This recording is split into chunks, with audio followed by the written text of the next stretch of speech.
సభకు నమస్కారం. ఈరోజు ఈ కార్యక్రమానికి ముఖ్య అతిథిగా విచ్చేసిన మనందరి అభిమాన నాయకులు, ఎన్నికల ముందు పిసిసి అధ్యక్షులుగా, ఇప్పుడు మన అందరి అభిమానాన్ని పొందిన మన ముఖ్యమంత్రిగా ఇక్కడికి విచ్చేసిన పెద్దలు రేవంత్ రెడ్డి గారికి, ఉప ముఖ్యమంత్రి వర్యులు బట్టి విక్రమార్క గారికి, సహచర మంత్రివర్యులు సీతక్క గారికి, సురేఖ అక్కకు, శ్రీధర్ బాబు అన్నకు, జూపల్లి గారికి, ఇంకా కోమటిరెడ్డి వెంకటరెడ్డి గారికి, పొన్నం ప్రభాకర్ గారికి, వేదిక మీద ఉన్న ఎంపీలు, ఎమ్మెల్యేలు, ఎమ్మెల్సీలు, మాజీ ప్రజాప్రతినిధులు చాలామంది ఉన్నారు. హనుమంతరావు గారన్నా, ఇంకా మాజీ అధ్యక్షులు ఉన్నారు, కేశవరావు అన్న, సిఎస్ గారు, ఇంకా ముఖ్యమైన అధికారులు ఉన్నారు. అదే రకంగా వేమ నరేందర్ రెడ్డి అన్న, ప్రజాప్రతినిధులతో పాటు చాలామంది కార్పొరేషన్ చైర్మన్లు ఉన్నారు. ముఖ్య అతిథులందరికీ, ముఖ్యంగా ఈ కార్యక్రమానికి హాజరైన నా కుటుంబ సభ్యులైన ఆడబిడ్డలు, అన్నదమ్ములు, మీడియా మిత్రులందరికీ మనస్ఫూర్తిగా హృదయపూర్వక నమస్కారం తెలియజేసుకుంటున్నాను. ఇందిరమ్మ రాజ్యం కావాలని, ప్రజాపాలన రావాలని, మార్పు చెందాల్సిన అవసరం ఉందని నమ్మిన మొదటి అడ్డ ఈ వరంగల్ గడ్డ. మన ప్రీతమ నాయకులు రాహుల్ గాంధీ గారు రైతు డిక్లరేషన్ మొట్టమొదటిగా రైతుల కళ్ళలో ఆనందం చూడాలని ఇదే గడ్డ మీద రైతు డిక్లరేషన్ చేసి, రైతు డిక్లరేషన్ చేసిన దాన్ని ఇందిరమ్మ రాజ్యం వచ్చిన తర్వాత గౌరవ ముఖ్యమంత్రి రేవంత్ రెడ్డి గారి నాయకత్వంలోని ఈ ప్రభుత్వం మొట్టమొదటి బడ్జెట్లోనే దేశంలో ఏ రాష్ట్రము పెట్టనంత అత్యధికంగా 72,000 కోట్ల రూపాయలని బడ్జెట్లో పెట్టడమే కాకుండా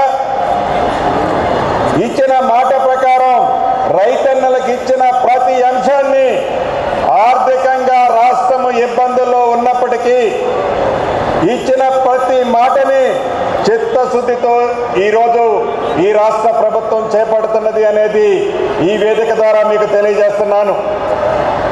అదే రకంగా మహిళా అభ్యున్నతి మరియు ఊతమిచ్చేలా మహిళా పురోగతి ఈ విజయోత్సవ సభ నిర్వహించాలని చెప్పుకోవటాన్ని నిజంగా రాష్ట్ర మంత్రిగా, ఈ జిల్లా ఇన్ఛార్జి మంత్రిగా మొట్టమొదటిసారిగా ఈ వరంగల్కి అవకాశం ఇచ్చినందుకు వేదిక మీద ఉన్న పెద్దలందరికీ మనస్ఫూర్తిగా కృతజ్ఞతలు తెలియజేస్తున్నాను. ఈరోజు అనేక కార్యక్రమాలతో పాటు 22 జిల్లాలకు సంబంధించిన ఇందిరా మహిళా శక్తి భవనాలని గౌరవ ముఖ్యమంత్రి రేవంత్ రెడ్డి గారి చేతుల మీద ఇంతకుముందే శంకుస్థాపన చేసుకోవడం జరిగింది. దేశ చరిత్రలో మహిళా సంఘాలకి తొలిసారిగా సోలార్ విద్యుత్ ప్లాంట్లు కేటాయిస్తూ ఇందిరమ్మ ప్రభుత్వం, అదే విధంగా మహిళా సంఘాల సభ్యులకి బీమా సౌకర్యం కూడా కల్పిస్తుంది మన ఇందిరమ్మ ప్రభుత్వం. ప్రజాపాలన కార్యక్రమంలో 6 గ్యారంటీల్లో ఎన్నికల ముందు ఏవైతే హామీలు ఇచ్చిందో ఆనాటి పిసిసి అధ్యక్షులు, ఈనాటి గౌరవ ముఖ్యమంత్రి గారు ఇచ్చిన మాట ప్రకారం మొట్టమొదటిగా మహిళలకి ఉచిత బస్సు సౌకర్యాన్ని కల్పించడం జరిగింది. ఈ ఉచిత బస్సు సౌకర్యం వల్ల ఉమ్మడి వరంగల్ జిల్లాలో 8,56,00,000 మంది ఆడబిడ్డలు, సుమారు 381 కోట్ల రూపాయలకి ఛార్జీలు ఈ ఉచిత బస్సు వల్ల నా ఆడబిడ్డలకి లబ్ధి జరిగింది అని చెప్పడానికి ఈ ఉమ్మడి వరంగల్ జిల్లా ప్రజల పక్షాన గౌరవ ముఖ్యమంత్రి గారికి కృతజ్ఞతలు తెలియజేస్తున్నాం. అదే రకంగా మహాలక్ష్మి పథకం ద్వారా ప్రతి ఆడబిడ్డకి ఏదైతే ఇందిరమ్మ రాజ్యం వచ్చిన తర్వాత 500 రూపాయలు చెప్పాం. ఇచ్చిన మాట ప్రకారం ఈ ఉమ్మడి వరంగల్ జిల్లాకి 5,85,000 మహిళలకు సుమారు 104 కోట్ల విలువ చేసే సబ్సిడీని, అంటే 500 రూపాయల కంటే పైనున్న డబ్బుని వారు కొన్న తర్వాత వారి ఖాతాల్లోకి కేవలం ఉమ్మడి వరంగల్ జిల్లాలోనే 104 కోట్లు ఆడబిడ్డల ఖాతాలోకి గ్యాస్ నిమిత్తం వేయటం జరిగింది. అదే రకంగా గృహజ్యోతి కార్యక్రమం ద్వారా గౌరవ ఉప ముఖ్యమంత్రి బట్టి విక్రమార్క గారు అనేక ప్రాంతాలకు తిరిగి అనేక ప్రజలని వారి దగ్గర నుంచి సేకరించిన వివరాల ప్రకారం అద్భుతంగా ఈ గృహజ్యోతి కార్యక్రమాన్ని చేపట్టడం జరిగింది. ఈ ఉమ్మడి వరంగల్ జిల్లాలోనే సుమారు 5,27,000 మందికి 200 యూనిట్లు ఉచిత పవర్ ఇవ్వటం వల్ల సుమారు 128 కోట్లు ఈ 5,27,000 కుటుంబాలకి లబ్ధి జరిగిందని చెప్పడానికి చాలా సంతోషిస్తున్నాను. అదే రకంగా రాజీవ్ ఆరోగ్యశ్రీ కార్యక్రమం ద్వారా ఇందిరమ్మ రాజ్యం రాకముందు పేదవాళ్లకు జబ్బు చేస్తే 5 లక్షల రూపాయల వరకే ఆనాటి కార్యక్రమంలో లబ్ధి జరిగేది. ఎన్నికల్లో వాగ్దానం చేసిన దాని ప్రకారం ఇందిరమ్మ రాజ్యంలో ఇప్పుడు 10 లక్షల రూపాయలు పేదవాళ్లకు జబ్బు చేస్తే ఇవ్వటం జరుగుతుంది. ఈ ఉమ్మడి వరంగల్ జిల్లాలో 3,16,100 మందికి ఈ రాజీవ్ ఆరోగ్యశ్రీ ద్వారా లబ్ధి జరిగింది.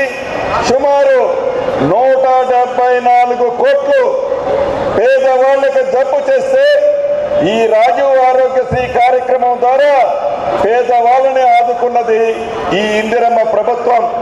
గత ప్రభుత్వంలో ధరణి పేరుతో మన ప్రభుత్వం రావడానికి ముందు సుమారు 2 సంవత్సరాల నుంచి 2,45,000 అప్లికేషన్లు వివిధ కలెక్టర్ల దగ్గర ధరణికి సంబంధించిన అప్లికేషన్లు పెండింగ్ ఉండేవి. నెల క్రితం వరకు ఈనాడు 1 నెలలో వచ్చిన అప్లికేషన్లు తప్ప ఈ నెలలో వచ్చిన అప్లికేషన్లు తప్ప ఏ కలెక్టర్ గారి దగ్గర ధరణికి సంబంధించిన పెండింగ్ అప్లికేషన్లు ఎక్కడా లేవు. అదే రకంగా 2020 రెవెన్యూ చట్టం ద్వారా ఏదైతే ఆనాటి ప్రభుత్వం పేదోళ్ల భూములు, ప్రభుత్వ భూములు, భూదాన భూములు, అదే రకంగా దేవాదాయ భూములు, ఫారెస్ట్ భూములు ఆనాటి పింక్ కలర్ సంబంధించిన వాళ్ళు కబ్జా చేశారు. ఆ భూములన్నీ బయటికి తెచ్చే విధంగా రెవెన్యూ చట్టాన్ని దేశంలోనే ఒక రోల్ మోడల్ చట్టంగా తీసుకొచ్చే విధంగా 2024 చట్టాన్ని అతి కొద్ది రోజుల్లోనే అసెంబ్లీలో పెట్టి తీర్మానం చేసి ఒక రోల్ మోడల్ రెవెన్యూ చట్టాన్ని తీసుకొచ్చి ధరణి ద్వారా తెలంగాణలో ఏదైతే 2,54,00,000 ఎకరాల భూమి ఉందో ఆ భూమిని ఆనాటి పెద్దలు విదేశాల కంపెనీల్లో తాకట్టు పెడితే ఇందిరమ్మ రాజ్యంలో గౌరవ ముఖ్యమంత్రి రేవంత్ రెడ్డి గారి నాయకత్వంలోని ఈ ప్రభుత్వం మన స్వదేశానికి సంబంధించిన కేంద్ర ప్రభుత్వానికి సంబంధించిన సంస్థ అయిన NICకి అప్పగించాం. రాబోయే రోజుల్లో ధరణి సమస్యలు కానీ, భూమి సమస్యలు కానీ, పేదవాడికి సంబంధించిన ఒక్క గజాన్ని ఎవరైతే ఆనాడు దొంగిలించారో, ఎవరైతే కబ్జా చేశారో, చేసిన ప్రతి గజాన్ని పేదవాళ్ళకి చెందే విధంగా ఈ కొత్త చట్టాన్ని తీసుకురాబోతున్నాం.